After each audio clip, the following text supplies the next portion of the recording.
Hey friends, with the lights shining, the snow falling, it's a good time to talk about Christmas. And for this Christmas season, I want to challenge you. Take the obligation out of the celebration. What this means is we want love to be the primary motive for why we do anything that we do in our relationships. And for too many people who have become people pleasers, you might have found yourself feeling like you have to do certain things. And maybe you've been in a situation where people have made you feel like that, whether it's fear, guilt, or manipulation. I've seen this play out many times where, we've been in a situation where maybe somebody will get us a present. And instead of going right to gratitude, it can be easy to let your heart be filled with this panic, like, oh my gosh, I didn't get them something, but they got me something, and now I feel terrible. Has this ever happened to you? If so, I want to let you know there shouldn't be a sense of obligation, because the very nature of a gift is a gift. It's unconditional. It's not brought with any strings attached or any sense that you have to give me something in return. Or maybe you're going to a family gathering, not because you want to, but because you have to, because that's what we've always done, and this is our tradition. And if I don't go, this person in my family is going to be very, very upset with me. Even though, never mind the fact that when you're there, they're going to treat you very, very terribly the whole time. Are you going around them because you want to or because you have to? I want to challenge you.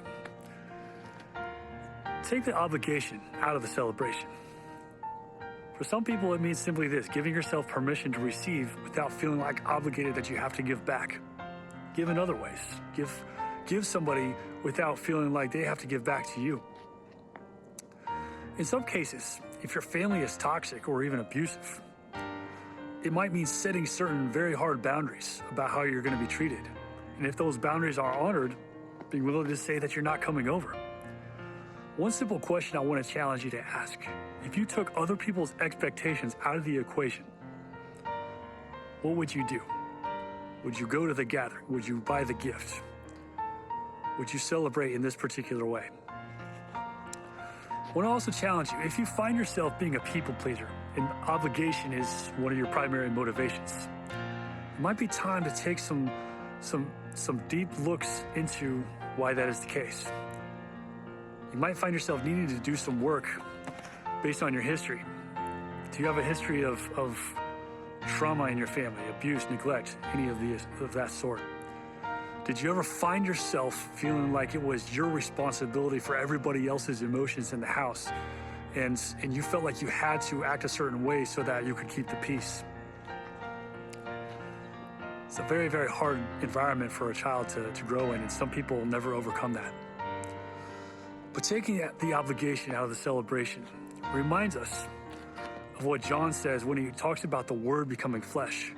In chapter 1, verse 12, he talks about the receiving and the giving. He says, for everyone who received him, that means Jesus, he gave the right to become children of God. In other words, there's a giving, there's a receiving, and it's unconditional. You see, God wants his children to understand what unconditional love, unconditional giving looks like, because it's out of that place of gratitude for that unconditional gift that we're able to give freely and give without obligation to others.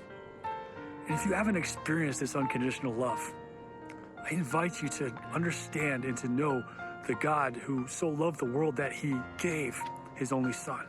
This God who gives unconditionally. God bless you and have a Merry Christmas.